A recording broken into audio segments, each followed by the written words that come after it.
aqui, poder falar sobre algo que é muito próximo ao meu coração, porque a minha vida toda eu me dediquei a isto, a pregar.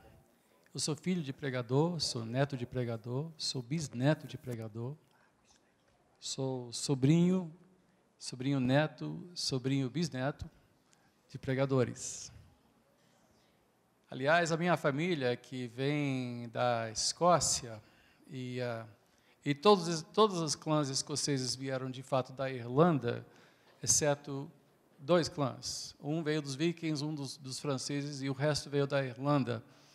E o clã da minha família, por acaso, veio da Irlanda. Isso é importante e relevante ao assunto, porque a velha tradição na Irlanda é que a história da nação era preservada pelos bardos e pelos poetas. Inclusive, ofender um poeta levava a pena de morte na Irlanda. De tão valorizado. Você podia ofender o rei e até o chefe de uma tribo, mas você não podia ofender um poeta, porque eles preservavam a história, a identidade e a razão de ser dos clãs. E isto, ao longo dos anos, ao longo das gerações, foi se traduzindo na medida que foram se convertendo, começando com o Patrício, não é, no 3º século, a missão de poder ser eloquente e de preservar valores através de um discurso público se traduziu para a pregação. E todo escocês que se converte almeja ser o pregador, e não foi diferente na minha família. Meu pai foi um grande pregador, conhecido, o irmão me falou esta noite, ele disse, eu me lembro da mensagem que ele pregou em 1965. Pode se lembrar do assunto, da mensagem que ouviu há quase 50 anos atrás. A mesma mensagem. Gravou. Então, pregação é algo com a qual eu cresci. Nós vivíamos em função do púlpito do meu pai. Domingo de manhã tínhamos que ficar quietos para não agitar muito. Não podíamos perguntar o assunto, porque ele não queria gastar o fogo do púlpito em casa. Então, ele tinha que reservar. É que nem time em concentração, tinha que reservar tudo. E quando eu fui ordenado ao ministério com 24 anos de idade, já faz 34 anos que eu fui ordenado ao ministério, eu fui logo para o púlpito. E confesso que eu não sabia absolutamente nada sobre pregar. Eu tinha gasto 7 anos fora do país, mal lembrava como falar o português. Eu falei tanta besteira, vocês nem imaginam. Eu não vou nem dizer, porque as pessoas vinham para ouvir as minhas besteiras, para dizer a verdade. Eu me lembro que depois do primeiro ano do meu pastorado no MEIA, igreja que eu fundei, que eu plantei na zona norte do Rio, estávamos cantando um corinho simples, não posso viver sem você, meu irmão, não posso viver sem você. Conhecem, né? A velha guarda conhece, agora tudo é com 3 modulações e imagens estranhas. Mas naquela época, e tinha um verso que dizia assim, eu quero te compreender, meu irmão, eu quero te compreender, você faz parte do corpo de Cristo, eu quero te compreender. Eu disse, agora procure alguém que você assim tem dificuldade, quer compreender. A igreja fez uma fila para me cumprimentar. Depois de 1 ano de ministério. Não foi um dia feliz.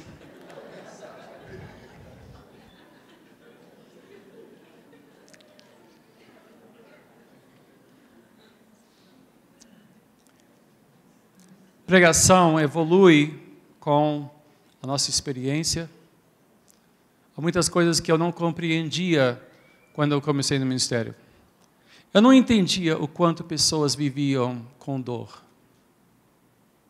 Eu não entendia o sofrimento reunido num lugar como este. Eu pregava as modas, eu pregava o que estava em voga, eu pregava o que estivesse acontecendo no mundo pentecostal, porque eu nasci e cresci em um pentecostal. E o pentecostal aprende a valorizar tudo que é pentecostal e suspeitar tudo que não é pentecostal. Se tiver o rótulo pentecostal, então é bom. E nós embarcamos em muitas aventuras em nome de um pentecostalismo relevante, consequente, dinâmico, poderoso. E fizemos tanta bobagem. Lançaram um livro nos anos 80, Este Mundo Tenebroso, de Frank Pereira. Não sei quantos leram Este Mundo Tenebroso, mas deixou o mundo pentecostal em pé de guerra. E nasceu toda uma nova tecnologia de evangelismo através de amarrar homens fortes e marchar ao redor de túmulos e obeliscos. E eu fui para a Coreia, eu fui para Valinhos, eu fui para Lindóia, eu fui para todas essas coisas. Eu fui incluído no Estado Maior. E chegou um momento que eu estranhei tudo que estava acontecendo e disse: algo está errado. Nesse meio tempo, meu pai faleceu. Eu tinha pedido para ele para estudar. Disse: eu queria fazer o mestrado. Ele disse: mas essa vontade vai passar. Tenha paciência que depois passa. Disse: tá bom, pai. Então, você cismou com isso. Para com isso. Disse: tá bom, pai. Porque pentecostal não gosta de estudar muito, né? A gente quer poder, a gente quer logo botar a mão nas pessoas e expulsar demônio. Eu me lembro quando eu plantei a minha segunda igreja, perto de mim, um colega meu, na época, também plantou uma igreja, e ele era um evangelista, muito dinâmico. Ele vinha para as nossas reuniões pastorais com tantas histórias de demônio. Eu disse: meu Deus, eu não tenho nenhuma história de demônio. Então eu voltei para a igreja e eu reuni os 4 diáconos. Eu disse: está faltando uma coisa nessa igreja.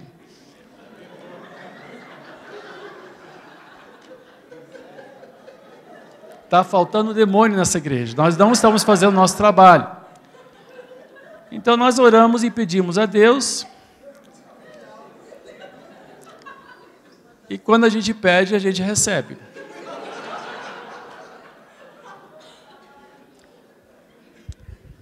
E eu comecei a trazer as minhas histórias para a reunião dos pastores, até que meu pai chegou e disse: meu filho, para de glorificar o diabo.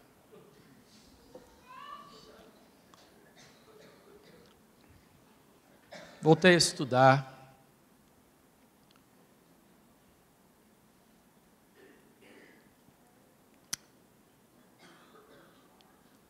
Nesse meio tempo, meu pai morreu. Sofremos alguns grandes golpes. Mas demos continuidade ao trabalho. Estava numa igreja sede da Nova Vida, 2.000 membros registrados. Programa de rádio 23 vezes por dia na Rádio Relógio Federal. Culto da manhã, retransmitido em âmbito nacional. E eu voltei de uma viagem e eu disse para Marta, minha esposa aqui é de Brasília, o pai dela foi o primeiro médico a chegar em Brasília,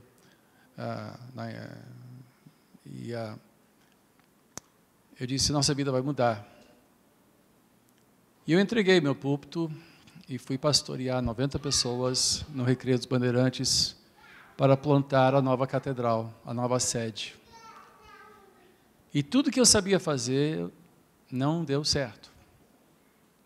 Tudo que eu sabia fazer, que lotávamos Botafogo, eu pregava, eu fazia, parece que tudo caiu por terra e Deus me fez entrar num deserto profundo, a sofrer em poucos anos o que não tinha sofrido em todos os anos anteriores. Até que finalmente, depois de muitos anos de sofrimento, minha esposa, ao enfrentar a menopausa, entrou numa depressão clínica. A minha esposa sofreu e sofre há 5 anos passando, às vezes, semanas de cama, aos prantos. E todo o meu fervor pentecostal, tudo que eu aprendi sobre tomar posse e afirmações positivas, caiu por terra. Ao ponto de eu querer morrer. Deus me fez passar por um deserto, por uma noite escura da alma. Graças a Deus a Marta está melhor. Ela tem dias muito bons agora.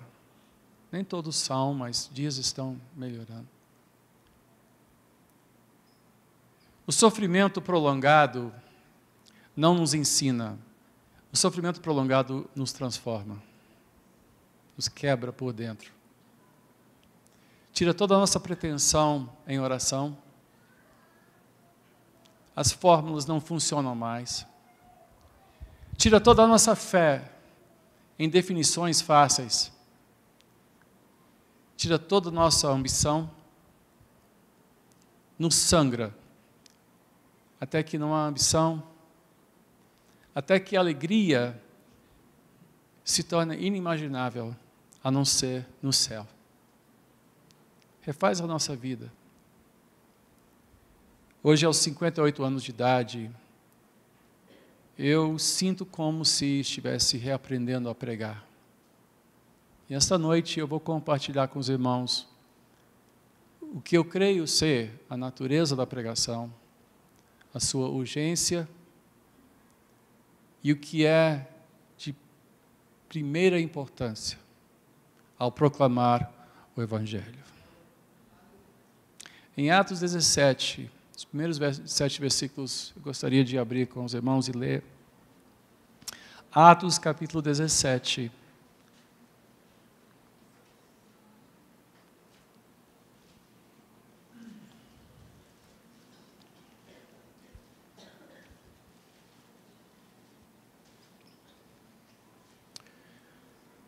Tendo passado por Anfípolis e Apolônia, chegaram a Tessalônica, onde havia uma sinagoga de judeus. Paulo, segundo o seu costume, foi procurá-los e, por 3 sábados, arrazoou com eles acerca das Escrituras, expondo e demonstrando ter sido necessário que o Cristo padecesse e ressurgisse dentre os mortos. E este, dizia ele, é o Cristo, Jesus, que eu vos anuncio. Alguns deles foram persuadidos e unidos a Paulo e Silas, bem como numerosa multidão de gregos piedosos e muitas distintas mulheres. Os judeus, porém, movidos de inveja, trazendo consigo alguns homens maus, dentre a malandragem, ajuntando a turba, alvoroçaram a cidade e, assaltando a casa de Jason, procuravam trazê-los para o meio do povo. Porém, não os encontrando, arrastaram Jason e alguns irmãos perante as autoridades, clamando: estes que têm transtornado o mundo, chegaram também aqui. Estes que têm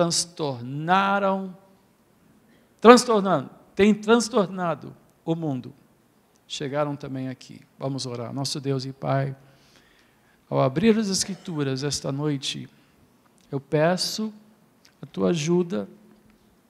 Tu sabes da minha debilidade, Tu sabes das minhas dificuldades, melhor ainda do que eu. Mas eu confesso aqui, perante Ti, que eu preciso da Tua ajuda. Eu preciso de Ti. E eu ofereço essa palavra a Ti, em louvor e submissão à Tua vontade. Coloco a minha vida nesse altar esta noite perante Ti. Recebe, Senhor, a minha oferta. E que o Espírito de Deus fale aos nossos corações, para que este momento de louvor a Ti tenha consequência em nossas vidas. Dá-nos ouvidos para ouvir o que o Espírito tem a dizer à igreja. Eu te peço, em o nome de Jesus. Amém. Ensino é uma coisa, estudo é uma coisa, pregação é um ato de subversão ao mundo. É um confronto da palavra viva e verdadeira de Deus com os poderes, conceitos, preceitos e fundamentos deste mundo. O pregador vem para contrariar o que é confortável, usual e tido como bom senso aos olhos de qualquer pessoa razoável deste mundo. Ele traz propostas e perguntas que o mundo não faz. Ele responde perguntas que o mundo não quer fazer. E a resposta das quais não querem ouvir. O pregador interfere. É uma incerta que o pregador traz para a mente acostumada com os preceitos deste mundo. A pregação cristã transtorna, subverte e contraria o que é confortável, usual. O Evangelho vive em oposição a este mundo e a tudo que o mundo faz, até dentro da igreja. Ele contraria o que é tido como realmente bom e importante neste mundo. O que nós pregamos não é importante para o mundo. É completamente oposto. É por isso que Paulo disse em Colossenses: cuidado que ninguém vos venha a enredar com a sua filosofia e vãs sutilezas, conforme a tradição dos homens, conforme os rudimentos do mundo, e não segundo Cristo. Porquanto nele habita corporalmente toda a plenitude da divindade, também nele estáis aperfeiçoados. Isso é Colossenses 2, versículos 8 a 15. Ele é o cabeça de todo principado e potestade, nele também fostes circuncidados, não por intermédio de mãos, mas no despojamento do corpo da carne, que é a circuncisão de Cristo, tendo sido sepultados juntamente com ele no batismo, no qual igualmente fostes ressuscitados mediante a fé no poder de Deus que o ressuscitou dentre os mortos. E a vós outros que estáveis mortos pelas vossas transgressões e pela incircuncisão da vossa carne, vos deu vida juntamente com ele, perdoando todos os nossos delitos, tendo cancelado o escrito de dívida que era contra nós e que constava de ordenanças, o qual nos era prejudicial, removeu inteiramente, encravando-o na cruz e despojando os principados e as potestades, publicamente os expôs ao desprezo, triunfando deles na cruz. Quando nós falamos desses poderes e principados, nós estamos falando das coisas que regem o mundo. Cristo mostrou na cruz, não só os derrotou, mas ele os expôs. Ele expôs o vazio das coisas que o mundo considera importante e relevante.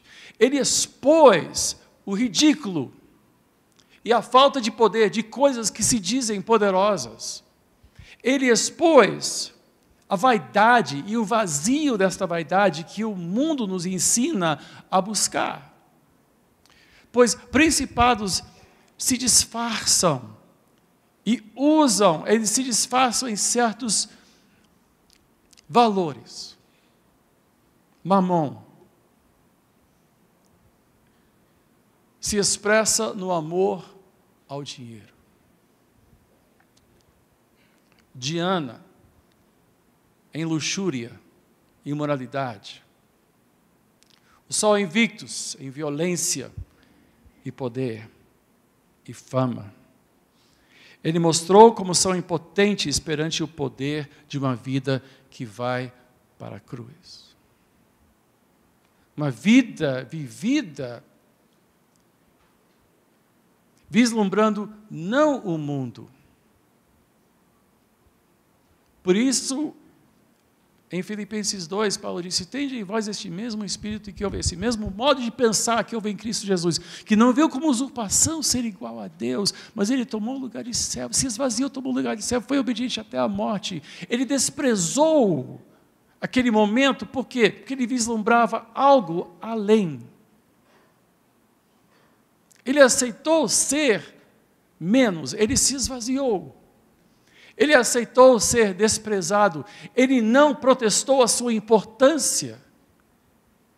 Ele não nasceu em Roma, ele não nasceu filho de César, ele nasceu num lugar pobre, ele foi um homem pobre, cresceu na pobreza. Quando pediram imposto a ele, ele não tinha nem o que dar, um imposto mínimo, ele não tinha o que dar, ele não tinha onde deitar a sua cabeça. A sua vida, a sua morte e sua ressurreição expuseram o vazio e fraqueza daquilo que o mundo chama de forte. O pregador proclama este Cristo. Ele anuncia este Cristo. Ele não explica, ele não defende, ele proclama este Cristo, a sua superioridade.